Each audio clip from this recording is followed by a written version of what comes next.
O ano era 1054. O Ocidente enfrentava tempos turbulentos, com muitas guerras. No território que um dia seria Portugal, vigorava a chamada Era de César, um período marcado por transformações que ajudariam a moldar uma nova era. Ao mesmo tempo, no Império Romano, algo histórico acontecia. A Igreja estava se dividindo.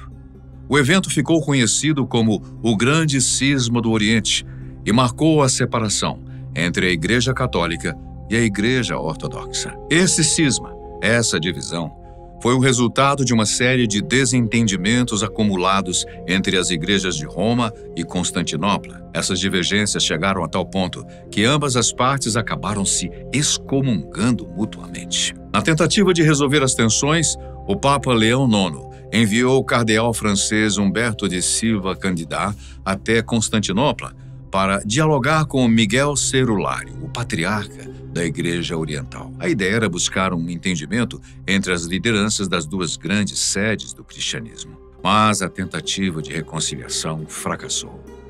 Ao voltar para Roma, Humberto decidiu excomungar Miguel Cerulário, acusando de defender ideias incompatíveis com os princípios da Igreja de Roma.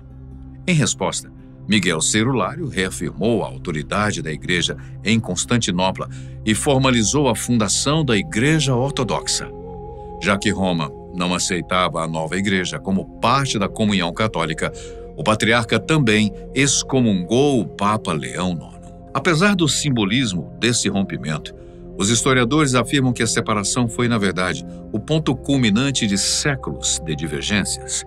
As diferenças entre as culturas, tradições e interpretações religiosas de Roma e Constantinopla já vinham se acentuando ao longo do tempo. Nesse vídeo, vamos entender melhor o que foi o Cisma do Oriente, seus bastidores, os principais conflitos e como tudo isso influenciou o cristianismo até hoje.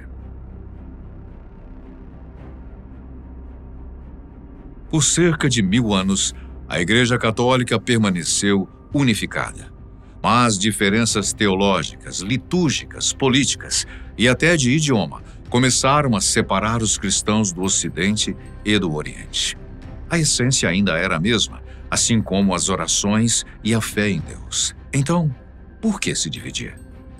Para esclarecer, até os nomes das duas igrejas são parecidos: Igreja Católica Apostólica Romana e Igreja Católica Apostólica Ortodoxa.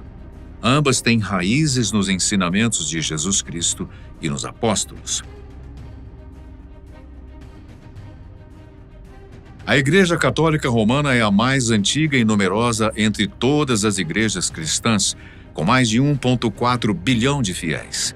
Ela é composta por 24 igrejas, uma latina e 23 orientais, todas unidas sob a liderança do Papa, o Bispo de Roma.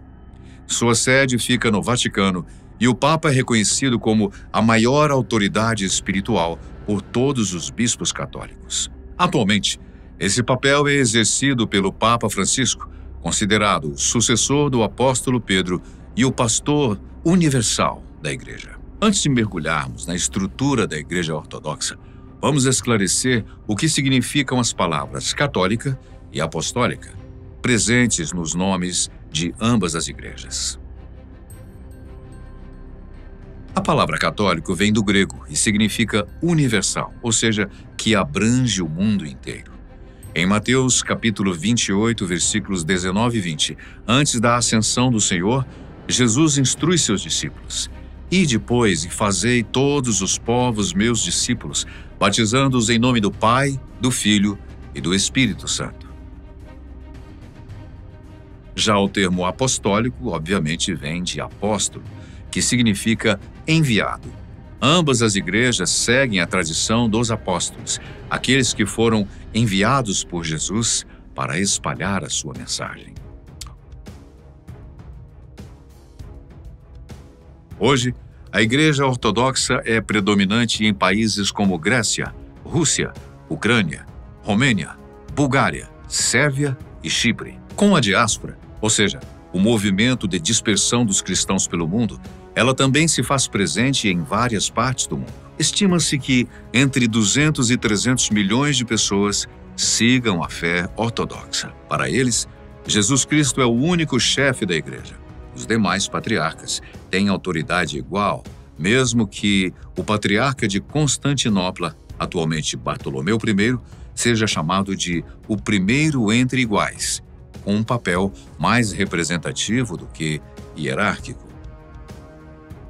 Para entender como o cisma de 1054 aconteceu, precisamos voltar no tempo e revisar como o cristianismo se desenvolveu até aquele momento. Segundo a tradição, a Igreja Católica surgiu da comunidade cristã fundada pelos apóstolos. Eles ordenaram os bispos que continuassem a missão de espalhar os ensinamentos de Jesus. Essa sucessão continua até hoje. Assim como os bispos são sucessores dos apóstolos, o Papa é o bispo de Roma e considerado o sucessor direto de Pedro, o apóstolo que, segundo a Bíblia, foi escolhido por Jesus para liderar a igreja. Como ele mesmo havia dito no Evangelho de Mateus, capítulo 16, versículos 18 e 19. Tu és Pedro, e sobre essa pedra edificarei a minha igreja, e o poder do inferno não prevalecerá sobre ela. Para ampliarmos o nosso conhecimento sobre esse contexto, é interessante ressaltar que os cristãos protestantes não concordam com essa interpretação dessa passagem de Mateus, alegando que a palavra pedra que o Senhor Jesus utilizou nesse contexto bíblico refere-se à revelação dada por Deus a Pedro nesse contexto, de que Jesus é o Cristo, o Messias, e sobre essa revelação a igreja seria edificada. Mas voltando à Igreja Ortodoxa, ela também reconhece a importância de Pedro, mas entende a sua autoridade como simbólica, não como um poder de liderança sobre todos os cristãos. Segundo a tradição, Pedro foi martirizado em Roma, crucificado de cabeça para baixo por não se achar digno de morrer como Cristo. Ele foi sepultado próximo ao local da crucificação, onde séculos depois, o imperador Constantino I mandou construir a primeira Basílica de São Pedro. Lá no ano 800, Carlos Magno seria coroado imperador. O primeiro sucessor de Pedro foi Lino de Volterra. Embora pouco se saiba sobre ele, seu papado marcou o início de uma linha de liderança que ganharia força com o tempo. No início, os papas não tinham o poder que hoje conhecemos. Com o tempo, especialmente no fim do primeiro século, os bispos passaram a se reunir em sínodos, assembleias de bispos de todo o mundo, para discutir doutrinas e tomar decisões importantes. No século III, o bispo de Roma começou a ter mais influência, atuando como mediador em disputas entre outros bispos. O cristianismo, mesmo com perseguições, se espalhava rapidamente pelo Império Romano. Em 313, o imperador Constantino legalizou o cristianismo e transferiu a capital de Roma para a então cidade grega Bizâncio, que hoje é Istambul, na Turquia, e que viria a se chamar Constantinopla. Décadas depois, em 380, o imperador Teodósio I e seus colegas do Ocidente, Graciano e Valentiniano II, tornaram o cristianismo a religião oficial do império. Alguns anos depois, os imperadores do Ocidente foram assassinados e Teodósio I, do lado oriental, decidiu que era hora de conquistar o Oeste. Seu objetivo? Varrer qualquer um que ousasse disputar a coroa. Ele conseguiu. Teodósio saiu vitorioso e, por um breve momento, foi o imperador de todo o Império Romano. Um feito, sem dúvida, impressionante, mas de curta duração. Poucos meses depois, ele morreu, tornando-se o último governante a unificar o Império inteiro. Com a morte de Teodósio I, o Império foi novamente dividido, dessa vez entre seus dois filhos. Arcádio ficou com o lado oriental e Honório com o ocidental. Essa separação acabou sendo definitiva até o fim do Império Romano. O Império Romano do Ocidente, ou simplesmente Império Romano, como ficou conhecido, teve um final melancólico. Em 476 d.C., o jovem imperador Rômulo Augusto foi deposto por Odoacro, um líder germânico. Foi o fim da linha. Entre as causas, invasões bárbaras, crise econômica desde o século III, dependência excessiva de grãos egípcios, um exército cada vez mais fraco e desorganizado, e corrupção e instabilidade política davam o tom do período. Já o lado oriental, que mais tarde ficou conhecido como Império Bizantino, resistiu até 1453, quando os turcos otomanos de predominância muçulmana conquistaram Constantinopla. A queda foi resultado de guerras constantes, tentativas frustradas de expansão para o oeste, pressão nas fronteiras orientais e, acima de tudo, o traumático saque da cidade durante a Quarta Cruzada, entre 1202 e 1204. Se há algo que se repete na história, é a divisão. O Império Romano viveu em constante tensão entre Oriente e Ocidente, fazendo com que suas diferenças culturais, sociais e políticas só aumentassem com o tempo. No século VI, surge uma figura ambiciosa: o imperador Justiniano I. Ele sonhava em reviver a antiga glória de Roma. Para isso, reconquistou parte dos territórios perdidos no Ocidente e reformulou o sistema legal. Também propôs um novo modelo de organização da Igreja, a pentarquia, onde o poder era compartilhado entre os bispos das 5 grandes sedes do cristianismo: Roma, Constantinopla, Alexandria, Antioquia e Jerusalém. A ideia parecia boa no papel, mas, na prática, divisão de poder a gente sabe como sempre é. Esses líderes começaram a discordar entre si, desde a forma de celebrar os ritos locais até debates teológicos complexos que surgiriam entre os séculos 8 e 11. O patriarca de Constantinopla, representante da Igreja Ortodoxa grega, já começava a resistir à influência do bispo de Roma. E os outros patriarcados, Alexandria, Antioquia e Jerusalém, perdiam força à medida que os muçulmanos conquistavam as suas regiões. Em Constantinopla, o patriarca tentava equilibrar a fé com os desejos do imperador. Já em Roma, a Igreja se via cada vez mais distante do Império do Oriente. Mesmo assim, até 752, os papas ainda formalmente pediam ao imperador bizantino a autorização para nomear bispos. Mas tudo isso mudaria. No século VIII, a Igreja de Roma se tornou um Estado com nome próprio, o Estado da Igreja, ou Estados Papais, ocupando boa parte da Península Italiana. Em 774, quando os lombardos, povos germânicos que habitavam a região italiana da Lombardia, invadiram os territórios papais, o Papa Adriano I não correu para Constantinopla pedindo socorro. Ele, na verdade, chamou Carlos Magno, o rei dos francos. Carlos veio, derrotou os lombardos e ainda se proclamou rei deles. Após a morte de Adriano, foi escolhido como seu sucessor o Papa Leão III. Ele enviou uma carta para Carlos Magno reconhecendo-o como protetor oficial da Santa Sé, ignorando completamente Constantinopla. Mas nem todo mundo gostava de Leão III. De origem humilde, ele foi atacado por nobres romanos que queriam tirá-lo do poder. Tentaram arrancar os seus olhos e a sua língua, mas ele sobreviveu graças à ajuda de aliados de Carlos Magno. Em resposta ao auxílio prestado, o Papa Leão III coroou Carlos Magno como imperador romano no Natal do ano 800, uma provocação direta aos bizantinos. Com essa coroação, as pontes entre Roma e Constantinopla começaram a ruir de vez. A política e a fé seguiram caminhos cada vez mais diferentes. Por volta de 726, o imperador bizantino Leão III, não confundir com o Papa, ordenou que fosse retirada uma imagem de Jesus da entrada do Palácio Imperial. No lugar, ele só queria uma cruz. Para ele, venerar imagens era idolatria. Essa decisão, tomada sem consultar a Igreja, causou revolta. Em Roma, o Papa Gregório III condenou duramente a atitude.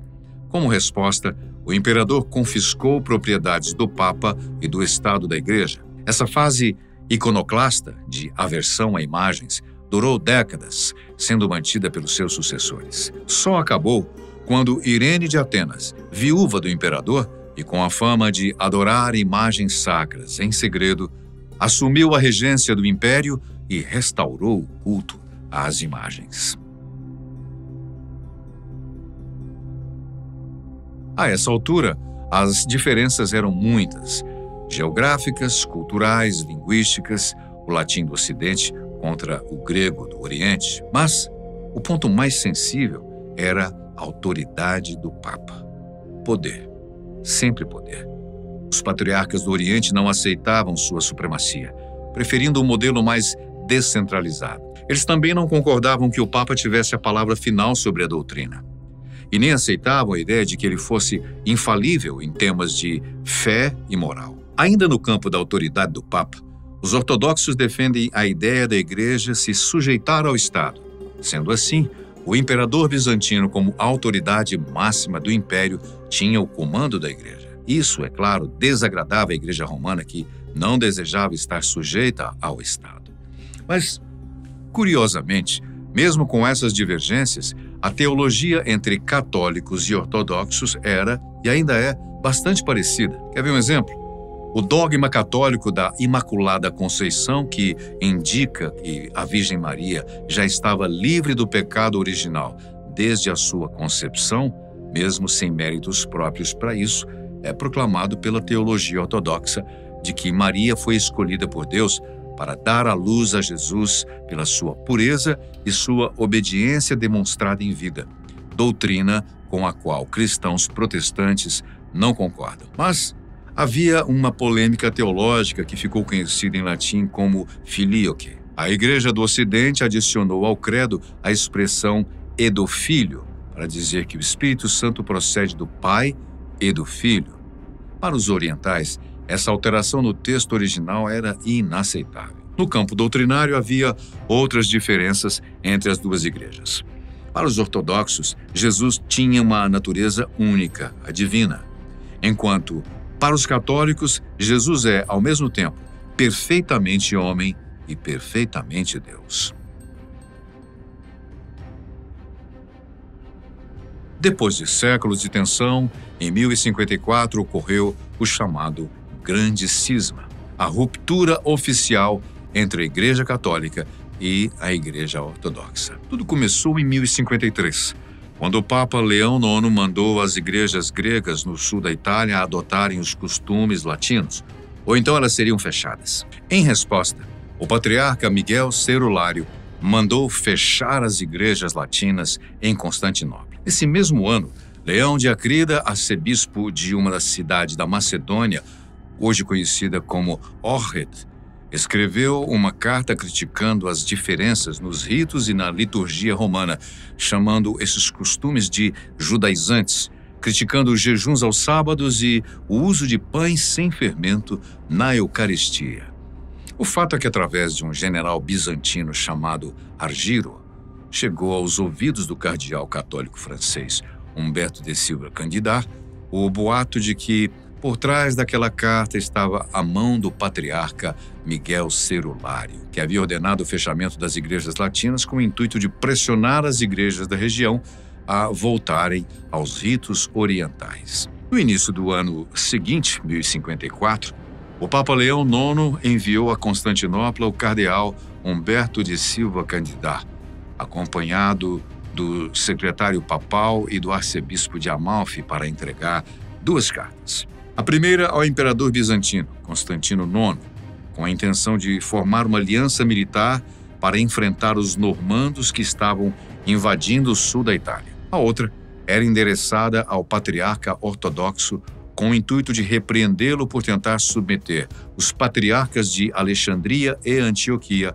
ao seu controle, assim como por adotar o título de patriarca ecumênico, ou seja, universal. Mas o principal ponto dessa carta foi obrigar o patriarca de Constantinopla a reconhecer o Papa de Roma como chefe de todas as igrejas. Miguel Cerulário rejeitou o mandato papal e, em 16 de julho de 1054, 3 meses após a morte do Papa Leão IX e 9 meses antes do próximo Papa assumir, Humberto de Silva Candidar e seus companheiros depositaram no altar da Igreja de Santa Sofia, que estava preparada para a celebração de oficialização da Divina Liturgia, uma bula de excomunhão de Cerulário e todos os seus apoiadores. Ao saber disso, Miguel Cerulário respondeu excomungando Humberto e seus companheiros num sínodo realizado 4 dias depois, ou seja, No ano de 1054, houve uma verdadeira cruzada de excomunhões mútuas e a historiografia decidiu escolher essa data como a marca da ruptura formal entre católicos e ortodoxos. Porém, autores da época não escreveram sobre nenhum acontecimento significativo, pois as relações entre as duas igrejas praticamente não mudaram. Talvez a data ideal para realmente dividir as duas igrejas seja o ano de 1182, quando o imperador bizantino Andrônico I Comneno permitiu o assassinato de dezenas de milhares de católicos e comerciantes latinos que viviam em Constantinopla, incluindo mulheres e crianças, pelas mãos de uma multidão furiosa. Isso destruiu de vez a imagem dos bizantinos no Ocidente. Mas o pior momento da relação entre latinos e bizantinos foi quando houve um saque brutal em Constantinopla pela Quarta Cruzada, proclamada pelo Papa Inocêncio III, que ocorreu em 1204, considerada a ruptura total entre católicos e ortodoxos. Bem, em resumo, percebemos que, ao longo dos séculos, diferenças políticas, culturais e religiosas transformaram a unidade cristã num cisma irreversível. O que começou com disputas de poder e interpretações teológicas culminou em excomunhões mútuas, massacres e um rompimento que até hoje divide o cristianismo oriental do ocidental. O grande cisma do Oriente de 1054 não foi um ponto final, mas o marco simbólico de uma separação que ainda ressoa na história da fé. O que achou desse tema? Deixe nos comentários. E que bom que estivemos juntos mais uma vez. Eu espero que esteja tudo bem com você. Grato pela sua companhia, sempre tão especial. A gente se vê no próximo vídeo.